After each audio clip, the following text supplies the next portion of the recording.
By this time, our 82-footers were being loaded on merchant ships and soon were on their way across the Pacific. We would meet again for shakedown and staging at the U.S. Naval Base at Subic Bay in the Philippines.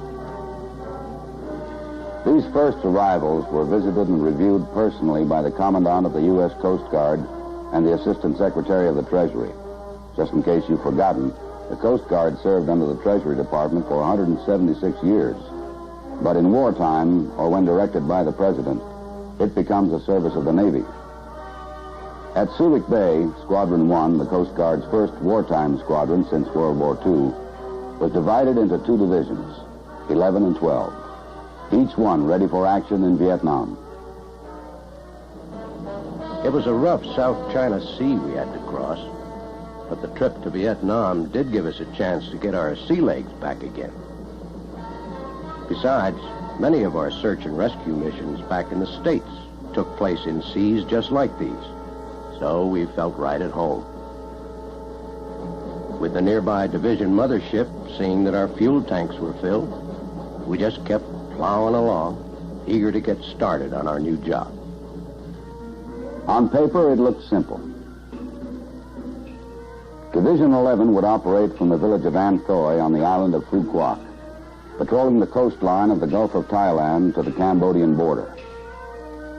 Division 12 would operate from Da Nang, in the northernmost coastal section of the Republic of Vietnam, to seal off the border with the Communist North at the 17th parallel. The area in between would be covered by Division 13, due to arrive later. Yes, it all looked so simple on paper. But the job itself, well, that's another story. It was July 1965. We moved out on our first patrols, from Anthoi in the south and from Da Nang in the north. It was amazing to think that only 81 days before, we had been on peacetime duty back in the States. By now, we had painted a less conspicuous gray color over the peacetime white of our 82-footers. We were at war, part of the U.S. Navy's Coastal Surveillance Force. Our mission was clear: halt the movement of men and material to the enemy. At first, to accomplish our mission, we had to stop every vessel we came across. Stop them, check their papers, board, and search them. This was the only way to tell if a vessel might be helping the Viet Cong. Friend and enemy, they all flew the flag of South Vietnam. Soon we found it was impossible to board and search every one of the thousands of boats that roam the coastal waters every day, but we got most of them as they came and went on their daily journeys between villages and to the fishing grounds.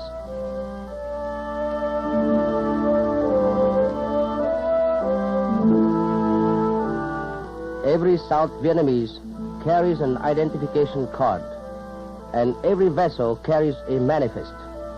It was my job as liaison officer with the Navy of the Republic of Vietnam to ride the U.S. Coast Guard's patrol boats, to know what to look for on the vessels we stopped, then to make sure only what was authorized on board was actually there. It was tedious work, beginning before dawn and often lasting until midnight, when the boats would be back in port. That gave us time for as many as 60 boardings a day by a single cutter. While the great majority of the people we stopped were loyal citizens of the Republic of Vietnam, we never knew when we'd meet someone who wasn't. That old man, for example, his son might be a guerrilla leader, and the grain in his little cargo junk could be concealing Viet Cong guns and ammunition. That young boy, under his clothing could be hidden a belt of live grenades. That fisherman, he could be a Viet Cong fighting man, carrying important information back to his unit. We never knew, so every boarding was handled as if this were it.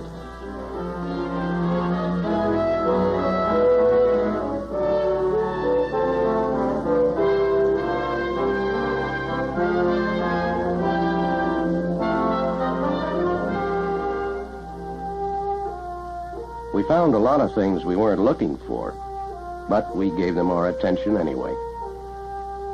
Like this little kid with the burned stern. I'm no doctor, but when you have kids of your own back home, you just can't let something like this go by without trying to help. Everyone says Americans are suckers when it comes to kids, and I guess we are. But all of us wanted to do what we could to ease some of the pain these youngsters were suffering out here. Fact is, we passed out candy to the kids or cigarettes for the grown-ups whenever we could get them. Before long, they actually seemed to want us to stop them and come aboard.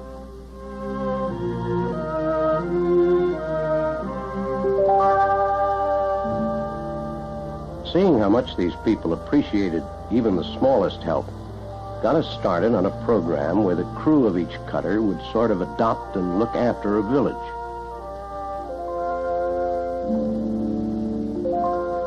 On a day when we weren't on patrol, we'd drop in on the villagers, bring them packages we'd put together ourselves, or our wives or some civic group would have sent from the States.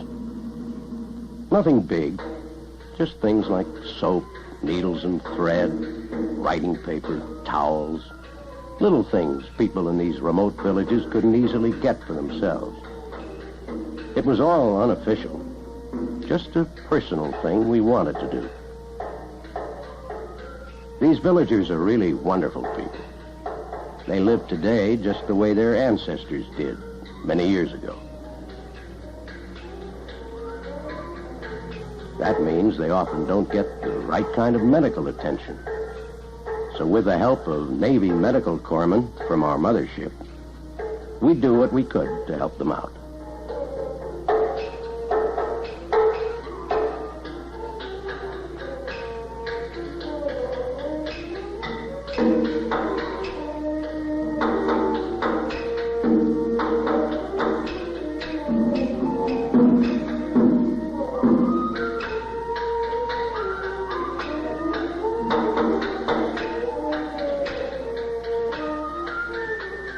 We enjoyed our visits to the villages and seeing how much we came to mean to the people there. Of course, they came to mean just as much to us.